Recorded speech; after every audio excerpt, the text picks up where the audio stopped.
para nuestro nivel de desarrollo humano, nuestros indicadores de desigualdad son excesivamente elevados. Ahora, Uruguay ha realizado en estos últimos 5 años, comparando el año 2010 con el año 2005, importantes avances en el índice de desarrollo humano que publica y construye el Programa de Naciones Unidas para el Desarrollo. Nosotros, en las mejoras en estos últimos 5 años, nos ubicamos en el lugar 24 entre 169 países.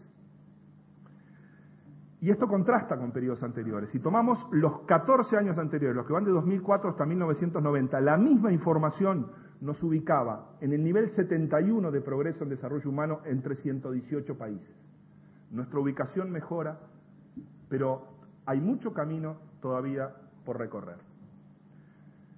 Estos son los datos que queríamos compartir sobre aspectos que hoy están marcando la realidad y las trayectorias más importantes en materia distributiva y de desarrollo humano.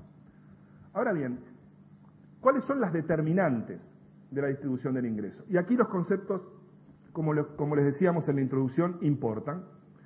Importan porque la distribución del ingreso a la que queremos hacer referencia implica hacer distinciones entre distintas instancias en las que ocurren acciones relevantes en materia de distribución del ingreso.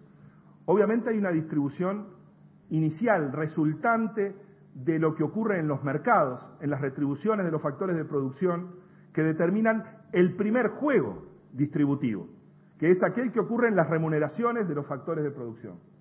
Esto es evidentemente un componente esencial. Por eso el vínculo entre el funcionamiento de la economía y la distribución del ingreso. Porque la primera instancia en la que se definen los indicadores y las formas de distribución del ingreso se juegan en la producción. Y por eso la producción no es irrelevante de ninguna manera. La forma que se produce no es irrelevante para definir de qué manera se distribuye en una sociedad.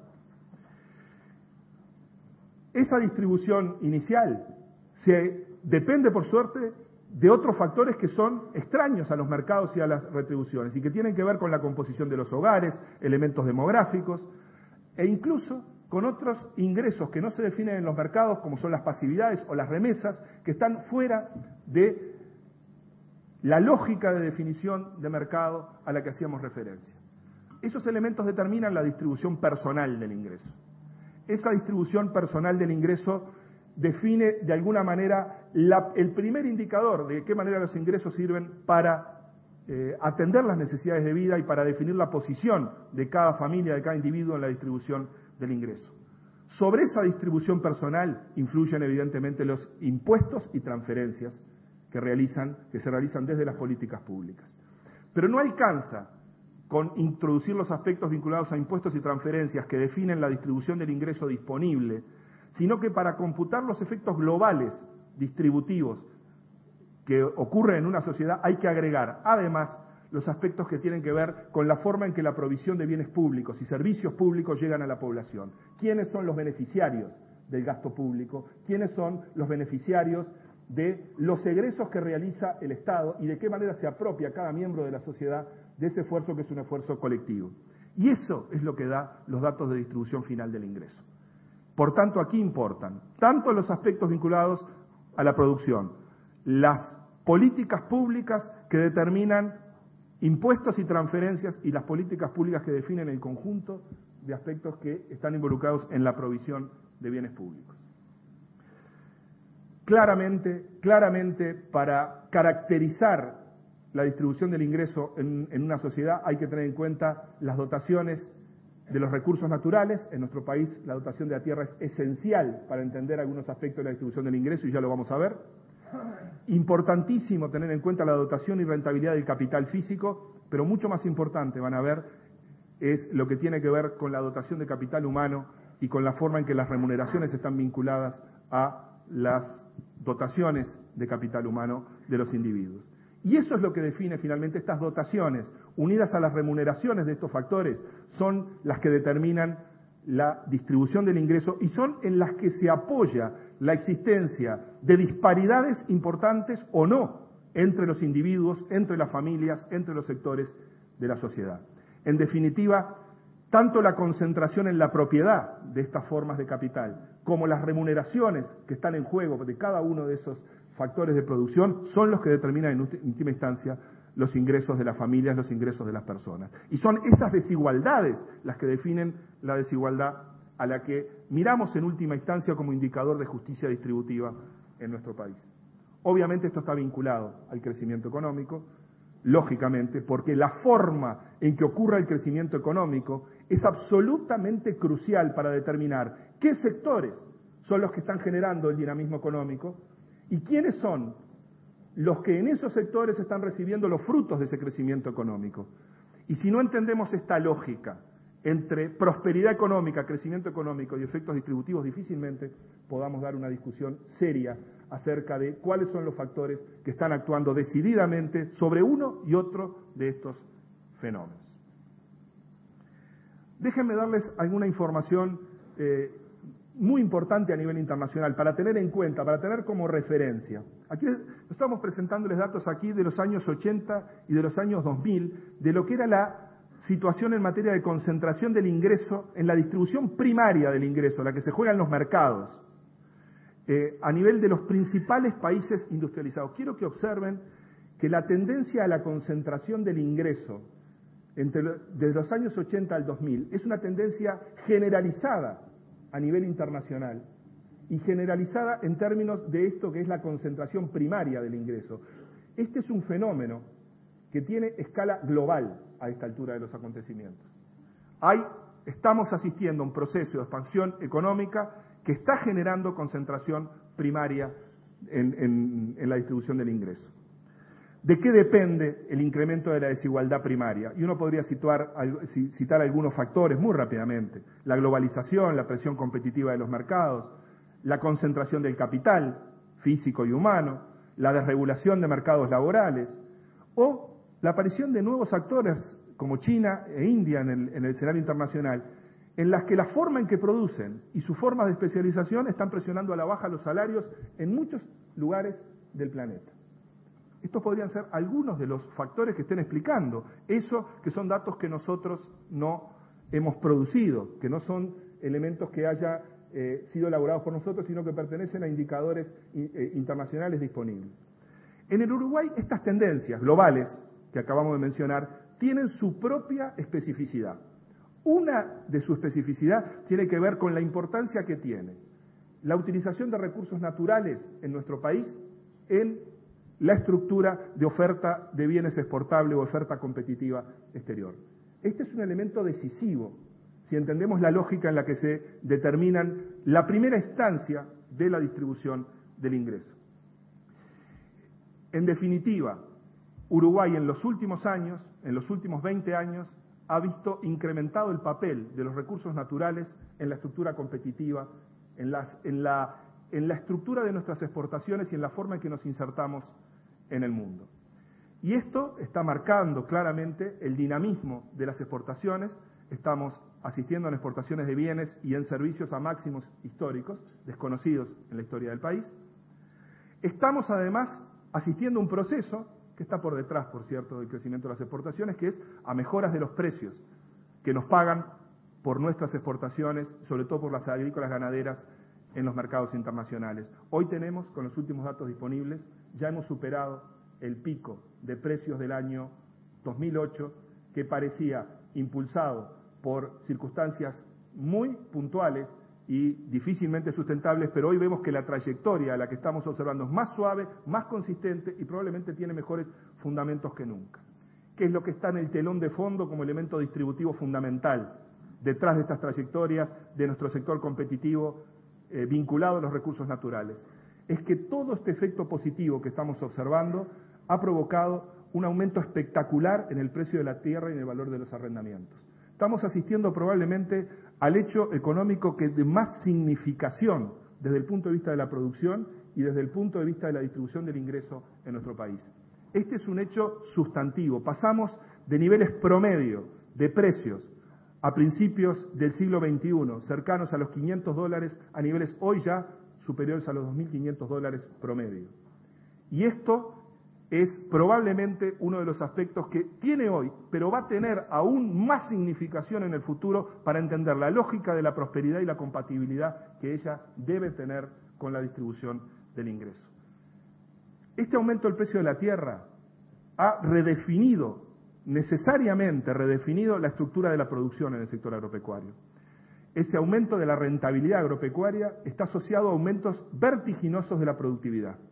¿Por qué? Porque hay nuevas formas de gestión, un modelo de agricultura continua ya introducido, siembra directa, ganadería con suplementación, ganadería de feedlots, mucha mayor inversión, mayor escala de producción, alta capacidad de adaptación a condiciones de los mercados, mayor flexibilidad en la forma de tenencia de la tierra con arrendamientos a mucho menores plazos que lo que era en el pasado, nuevas modalidades de contratación de servicios tercerizados, nuevos instrumentos de financiamiento. Esto define una nueva organización de la producción, nuevos vínculos del sector competitivo basado en recursos naturales con el resto de la economía. Y plantea necesariamente una redefinición de los contenidos tecnológicos a los cuales nos vamos a enfrentar hacia el futuro. Un incremento del precio de la tierra, además de tener impactos significativos en materia de distribución del ingreso en el país, tiene un segundo elemento.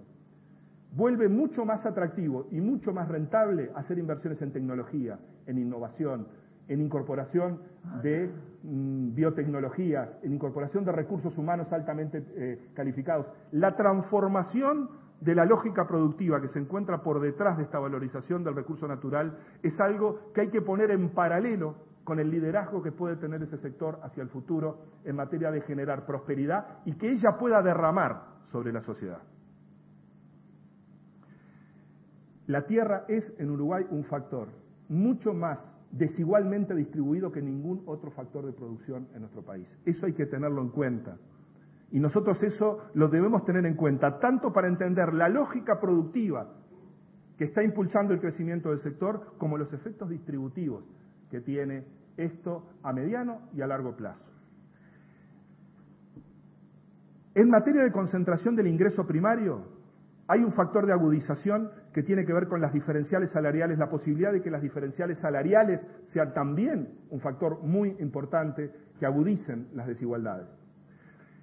Nosotros aquí presentamos información sobre la comparación de los ingresos de nivel educativo, comparando universidad completa con primaria. Obsérvese que nosotros tenemos una trayectoria creciente de este indicador hasta el año 2007-2008, donde nosotros atribuimos que la reversión de eso, que tiene un efecto positivo en términos distributivos a corto plazo, tiene que ver básicamente con factores vinculados a la introducción de la reforma tributaria en el país. Uruguay existe una muy elevada concentración en la dotación de capital humano. Acá les estamos presentando información de los distintos deciles ordenados por nivel de ingreso de nuestra población y es elocuente la información en términos de dónde están radicadas las dotaciones de capital humano en nuestra sociedad. En los 2 o 3 deciles más ricos, de mejores ingresos de nuestra población, es ahí donde están concentrados la dotación de capital humano. Son ellos los que tienen mejores dotación de capital para enfrentarse al proceso distributivo y para contribuir de manera positiva en los procesos productivos. Y sin lugar a duda la acumulación de conocimiento en gran medida está vinculada al nivel socioeconómico. Aquí están los datos de las pruebas PISA, tan comentadas estos últimos días, y que muestran claramente que el porcentaje de alumnos en desempeño de lectura, por ejemplo, por nivel sociocultural, las diferenciales de aprovechamiento de la educación son muy diferentes según el contexto socioeconómico en el que viven los estudiantes que están participando de nuestra educación escolar. Este aumento de los diferenciales salariales se explica por un fuerte aumento de la demanda de trabajadores calificados. Este es un hecho significativo y que probablemente la inmensa mayoría de ustedes se está enfrentando como uno de los problemas en este momento para la expansión de las contrataciones en determinados sectores y para determinadas actividades. Tenemos una fuerte demanda por trabajadores calificados y un hecho absolutamente importante para entender lo que está pasando con otra parte de la producción internacionalizable del país, y que es que los servicios internacionalmente transables, Los servicios que exportan en nuestro país tienen muy elevadas necesidades de capital humano y muy elevadas de necesidades de trabajadores altamente calificados. El crecimiento de este sector de servicios es un elemento fundamental para entender la forma en que nos estamos internacionalizando y la forma en que la distribución del ingreso está actuando sobre nuestra realidad económica.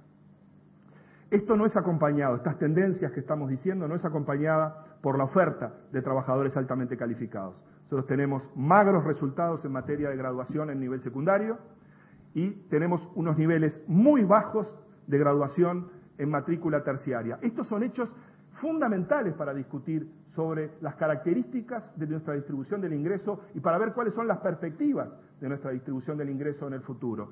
Es impensable que con resultados de estas características podamos acompañar la prosperidad sumándole cada vez más uruguayos y uruguayas que sean capaces de beneficiarse de los frutos del crecimiento económico. Y esto es uno de los elementos más importantes. Uruguay se ha rezagado incluso en estas materias respecto a la región. Uruguay ha progresado poco en una región que ha progresado mucho en esta materia. Aquí estamos presentando información del resto de los países del Mercosur, donde queda claro que tanto la proporción de personas en enseñanza media completa como la proporción de personas en enseñanza terciaria completa en los últimos 12 años que hay información disponible sistemática para todos los países muestra que Uruguay ha progresado menos que Argentina, que Brasil y que Paraguay. Estos son datos de nuestra realidad. Es así como están las cosas, en síntesis, de estos datos que tienen que ver con cómo se juega la distribución del ingreso en Uruguay. Síntesis entonces, en las últimas décadas hemos registrado a nivel mundial una tendencia al aumento de la desigualdad en la distribución factorial o de mercado de los ingresos. Eso es un hecho.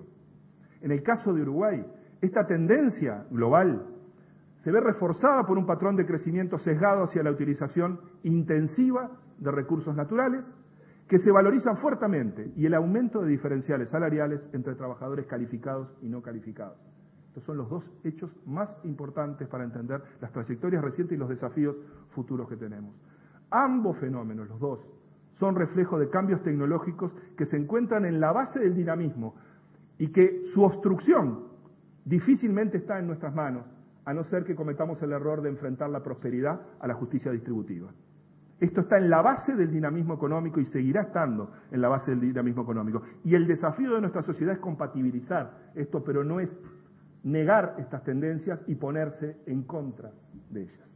Estas tendencias impactan obviamente de forma negativa sobre la distribución primaria, la primera vuelta de la distribución del ingreso, y en ausencia de medidas de política provocarán incrementos de la desigualdad. La actitud pasiva ante esta realidad puede volver incompatible esa lógica de convivencia, de prosperidad económica y justicia distributiva en nuestro país. Solo el activismo en estas cuestiones, solo un papel activo de la sociedad, de las políticas públicas, puede permitir la compatibilidad ante esto. ¿Cuál es el papel de las políticas públicas? Entonces, muy sintéticamente, nosotros hemos decidido dividirla en dos partes fundamentalmente. Una parte que se juega en la distribución primaria del mercado y otra que se juega en instancias posteriores. Yo me voy a dedicar exclusivamente a la primera parte, que es en la distribución primaria del ingreso, y vamos a hacer ahí referencia a aspectos que tienen que ver con las políticas macroeconómicas, la estabilidad y el crecimiento, y a políticas de regulación de mercado, fundamentalmente en algunos aspectos vinculados a políticas sectoriales y políticas de empleo. Y después ya le voy a ceder la palabra a Andrés para que continúe con esto. Sobre las políticas macroeconómicas, ¿qué hay para decir? Primero hay un estudio muy interesante realizado por CEPAL hace no mucho tiempo que muestra que la inestabilidad macroeconómica en general provoca incrementos de la desigualdad y que esos incrementos de desigualdad obviamente están vinculados a que la volatilidad macroeconómica influye mucho más sobre el nivel de vida de los pobres y de los segmentos más pobres de la población que de los segmentos más ricos. Es más, los indicadores muestran que los sectores más favorecidos pueden ganar de la volatilidad macroeconómica. La estabilidad macroeconómica es probablemente una de las anclas más importantes para la convivencia de prosperidad económica y justicia distributiva. Y de ahí la necesidad de preservar equilibrios fiscales en la cuenta corriente, inflación baja como un elemento esencial, quizás los peores episodios de injusticia distributiva en nuestro país y en el continente están vinculados a la inestabilidad de precios, que es donde finalmente se juega la realización de los ingresos en términos de poder de compra. Y aquí, vinculado a las políticas macroeconómicas, hay algo para decir que es muy importante y que